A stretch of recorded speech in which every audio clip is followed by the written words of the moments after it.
अवतारी की उपासना करते हैं। राधा वल्लभ मूल हैं और फूल फल डार, व्यास इन्हीं से होते हैं हंस कला अवतार। श्री राधा वल्लभ लाल ये मूल हैं, इन्हीं से हंस और कला अवतार होते रहते हैं, अनंत अनंत अवतार होते रहते हैं। तो यहाँ किसी अवतार की उपासना नहीं, अवतारी की उपासना है। श्री कृष्ण कौन हैं? ये अवतारी हैं, अवतार नहीं हैं। एते चांस कला पुंसाम कृष्णस्तु भगवान स्वयं, श्रीमद् भागवत। एते चांस कलह पुंसाम कृष्णस्तु भगवान स्वयं। जो भी जितने भी अवतार हैं वो अंश अंशा कला अवतार आदि अवतार हैं। विविध प्रकार होते हैं अवतार भेद के, अवतारों के अनेक भेद होते हैं, लेकिन श्री कृष्ण कौन है? बोले ये साक्षात भगवान है। श्री कृष्णस्तु भगवान स्वयं, ये स्वयं भगवान हैं, ये अवतार नहीं है, ये अवतारी हैं। तो ऐसे प्रभु की जो उपासना करते हैं, ऐसे रसिक जन, उनका अगर संग प्राप्त हो जाए तो ये सबसे दुर्लभ है, सबसे दुर्लभ है, सबसे दुर्लभ। संसार में सब कुछ पाना सुलभ है, लेकिन ऐसे प्रेमी रसिकों का मिलना अत्यंत कठिन है, अत्यंत दुर्लभ है। इसलिए अगर ऐसे प्रेमी रसिकों का हमें संग प्राप्त हो गया है श्री जी की कृपा से, लाडली जू की कृपा से, ये लाडली जू की कृपा से ही प्राप्त होता है। श्री लाडली जू की कृपा का अनुभव भी रसिकों के संग से प्राप्त होता है, और श्री लाडली जू की कृपा से ही रसिकों का संग प्राप्त होता है। इसलिए लाडली जू की कृपा से अगर हमें संग प्राप्त हो गया है तो हम अपने आप को भाग्यशाली माने। अब हमसे बड़ा भाग्य किसका हो सकता है? ये अहंकार अपने हृदय में रखना चाहिए। हवेला इस अहंकार में भर के, पहली बात तो ये शुद्ध अहंकार है। इस अहंकार में जो हृदय से इस अहंकार को स्वीकार करेगा तो किसी की अवहेलना कर ही नहीं सकता। अगर हम इस अहंकार में भर के किसी की अवहेलना कर रहे हैं, अर्थात हम पाखंड कर रहे हैं, हम दंभ कर रहे हैं। इस शुद्ध अहंकार का अर्थ है सबके प्रति नम्र, सबकी कृपा से, सबकी दया से हमें श्री युगल सरकार की चरणाश्रय प्राप्त हुआ। देखिए श्री महाप्रभु जी सबसे प्रार्थना कर रहे हैं, हा कालिंदी त्वयि मम निधि प्रेयसा स्खालितो भूत भो भो दिव्याद्भुत तरुलता स्तुत्कर स्पर्श भाजः। हे राधाया रतिग्रह शुका, हे मृगा, हे मयूराः, भूयो भूयः प्रणतिभिरहं प्रार्थये वो अनुकंपाम। सबकी अनुकंपा, सबकी प्रार्थना, चाहे खग मृग पशु पक्षी जो भी हों वृंदावन के अचराचर के, सब मुझ पर कृपा करें और श्री युगल सरकार प्रसन्न हो जाएं, श्री युगल सरकार मुझे स्वीकार कर लें। सबकी कृपा, अनन्यता में किसी की अवहेलना नहीं होती है। तो हम सौभाग्यशाली माने और इस सौभाग्य का, इस अहंकार को अपने हृदय में धारण करें, और जो मलिन अहंकार है उसे इस अहंकार के द्वारा नष्ट कर दें। इस अहंकार के द्वारा वह नष्ट हो ही जाएगा। इस अहंकार को धारण करें। हम कितने सौभाग्यशाली हैं, हमें वृंदावन मिला। हम कितने सौभाग्यशाली हैं, हमें दुर्लभ रसिकों का संग प्राप्त हुआ। हम कितने सौभाग्यशाली हैं, हमें दुर्लभ ये आगम निगम अगोचर राधे, ऐसी दुर्लभ श्री प्रियालाल की दिव्य सन्निधि हमें प्राप्त हो गई।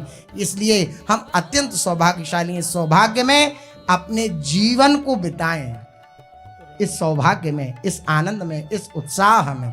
दिन भर में अगर हम देखें तो कितनी बार हमें याद आता है कि हम वृंदावन वासी हैं। कितनी बार हमें याद आता है कि हमें ऐसे रसिक गुरुदेव मिले। कितनी बार हमें याद आता है कि हमें ऐसे प्रियालाल मिले।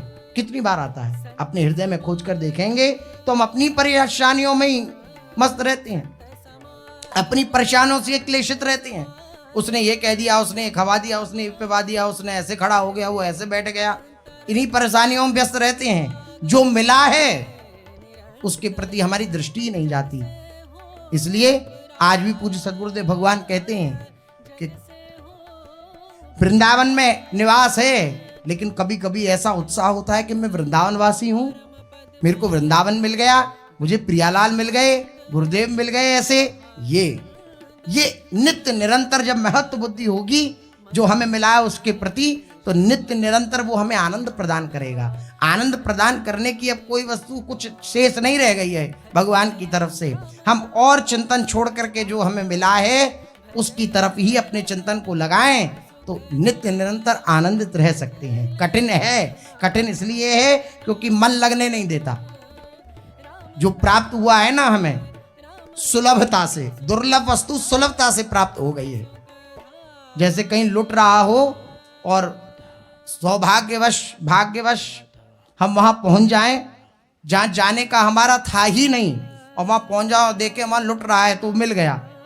तो उतनी अहमत नहीं होगी जो लोग दूर से ये सोच करके आए हम जाएंगे और हमें मिलेगा। उनको जो सुख प्राप्त होगा वो एकदम जो आया होगा उसे नहीं। इसलिए अंदर की लालसा, अंदर की व्याकुलता जब होती है, तब कोई वस्तु जब प्राप्त होती है तब उसका एक सुख अलग होता है। इसलिए व्याकुलता पैदा करिए। हमें जो मिला है ये अत्यंत दुर्लभ था, वो हमें प्राप्त हो गया है श्री जी की कृपा से। इस दुर्लभ रस की प्राप्ति के बाद हम सदा आनंदित रहें, उत्साहित रहें, कभी हमारे हृदय में क्लेश ना हो। चलते हैं महाप्रभु श्री हरिवंश चंद्र जी के शरणागत जन, प्रेमी जनों की चर्चा अपने लोग कथन श्रवण कर रहे हैं, जिसमें श्रीपाद प्रबोधानंद सरस्वती जी महाराज के लीला चरित्र का कथन श्रवण अपने लोग कर रहे हैं। कैसे श्री परमानंद दास जी की इन पर कृपा हुई। पहले तो श्री चैतन्य महाप्रभु जी की कृपा हुई, वृंदावन आए, और वृंदावन में आकर भी जब अनेक अनेक स्थान पर चले गए, इनके हृदय को शीतलता प्राप्त नहीं हुई, तो श्री परमानंद दास जी का इनको दर्शन हुआ यमुना किनारे। और यमुना किनारे श्री परमानंद दास जी के दर्शन के पश्चात श्रीपाद प्रबोधानंद जी के हृदय में अत्यंत व्याकुलता हुई कि क्या है वृंदावन का रस, मुझे जानना है। और मान सरोवर की महिमा श्री परमानंद दास जी से श्रीपाद प्रबोधानंद जी ने श्रवण करी। इनके हृदय में लालसा आई कि नित्य विहार श्री युगल सरकार का नित्य निरंतर चलता रहता है मान सरोवर पर, तो क्यों न मान सरोवर जाया जाए। मान सरोवर जाकर के मान सरोवर का दर्शन करेंगे, और जैसा परमानंद दास जी ने कहा है कि युगल के दर्शन होते हैं, उनका दर्शन करेंगे। गए श्री परमानंद दास जी के चरणों में प्रणाम हुआ, अभिवादन हुआ एक दूसरे का, और फिर ये मान सरोवर के लिए प्रस्थान किया। संध्या समय तो हो ही चुका था परमानंद दास जी से वार्ता होते होते, तो पैदल पैदल जब मान सरोवर गए तो लगभग रात्रि हो चुकी थी। सुन के मान सरोवर रीति, श्रद्धा भई करी कछु प्रीति। श्री परमानंद दास जी के मुख से मान सरोवर की रीति सुनकर प्रबोधानंद जी के मन में कुछ श्रद्धा और मान सरोवर के प्रति कुछ आकर्षण उत्पन्न हुआ। महिमा आकर्षण उत्पन्न करती है, किंतु अभी पूर्ण विश्वास नहीं हुआ।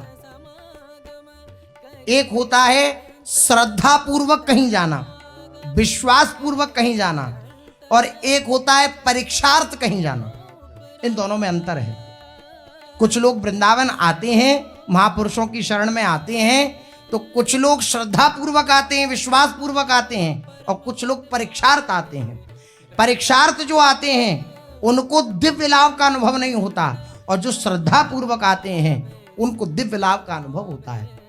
ये इस भगवत मार्ग की, इस प्रेम मार्ग की, इस भक्ति मार्ग की प्रथम सीढ़ी है श्रद्धा। प्रथम हृदय श्रद्धा जो करे, आचार्य जन जाए अनुसरे। आचार्य जनों का अनुसरण कब करे? जब हृदय में श्रद्धा उत्पन्न हो जाए। बिना श्रद्धा के परीक्षार्थ अगर जाएंगे तो परीक्षा बुद्धि से होती है, और बुद्धि का प्रवेश नहीं है। परीक्षा करने के उद्देश्य से ही अगले दिन वैशाख शुक्ल पूर्णिमा को आप मानसरोवर पहुंचे। गोधन देखी परम सुख पायो, पांचे ठो